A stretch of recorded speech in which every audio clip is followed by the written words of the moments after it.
안녕하세요, 여러분. 건강한 삶을 응원하는 100세 시대 건강정보입니다. 오늘은 우리가 매일 사용하는 반찬통이 우리의 건강에 미치는 영향에 대해 깊이 있게 알아보려고 합니다. 제목이 조금 충격적으로 들릴 수도 있지만 여러분의 건강을 위해 반드시 알아야 할 중요한 내용이니 끝까지 함께 해주세요. 어떤 반찬통을 선택하는지가 여러분의 건강에 미치는 영향을 생각해 본 적이 있으신가요? 여러분과 저의 일상 속 작은 선택들이 큰 변화를 가져올 수 있습니다.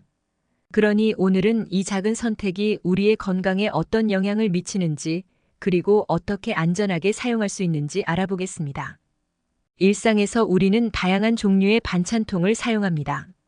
플라스틱, 유리, 스테인리스, 실리콘 등 여러 재질이 있는데요. 각각의 재질은 서로 다른 특징과 장단점을 가지고 있습니다.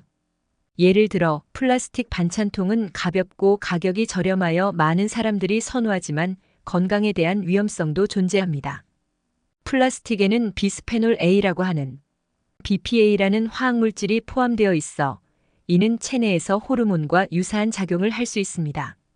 이러한 화학물질의 영향을 받으면 장기적으로 건강에 심각한 문제를 일으킬 수 있다는 사실을 간과해서는 안 됩니다.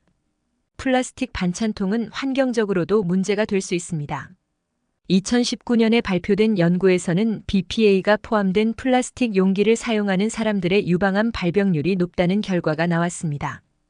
이런 충격적인 사실을 알게 된 후 저는 플라스틱 사용을 줄이기로 결심했습니다.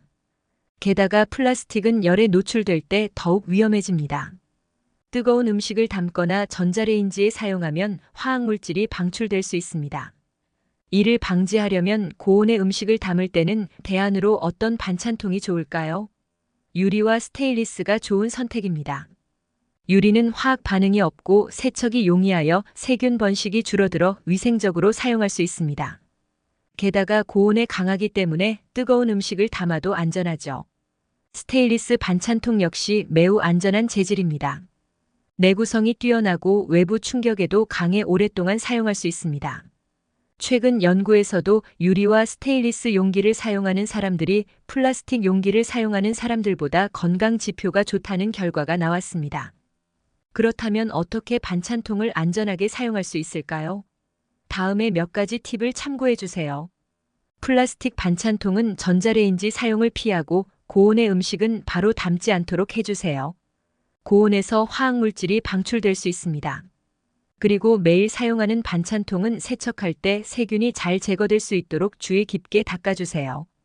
특히 고무 패킹 부분은 세균이 번식하기 쉬우니 신경 써야 합니다. 사용 중인 반찬통의 재질을 반드시 확인하고 BPA 프리 제품을 선택하세요. 구매 시에는 반드시 라벨을 확인하고 품질이 보장된 브랜드를 선택하는 것이 좋습니다. 가능하면 유리나 스테인리스로 된 반찬통을 선택하세요. 초기 비용이 조금 비쌀 수 있지만 장기적으로 보면 건강을 지키는 투자라고 할 수 있습니다. 반찬통의 상태를 정기적으로 점검하여 긁힘이나 변형이 있는 경우 교체하는 것이 중요합니다. 마지막으로 음식물 찌꺼기가 남아있으면 세균이 번식하기 좋은 환경이 되므로 사용 후 가능한 빨리 세척하는 것이 좋습니다.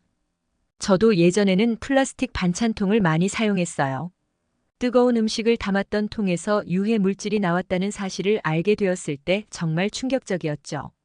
그때부터는 유리와 스테인리스 반찬통으로 바꾸게 되었습니다. 이처럼 여러분의 작은 선택이 건강에 큰 영향을 미칠 수 있습니다. 저는 주변 친구들과 가족에게도 이 이야기를 공유하고 건강한 생활 습관을 유지하도록 권장하고 있어요. 여러분도 비슷한 경험이 있으신가요? 작은 변화가 큰 차이를 만든다는 것을 잊지 말아야 합니다. 오늘은 우리가 매일 사용하는 반찬통이 건강에 미치는 영향에 대해 심도 깊은 논의를 해보았습니다.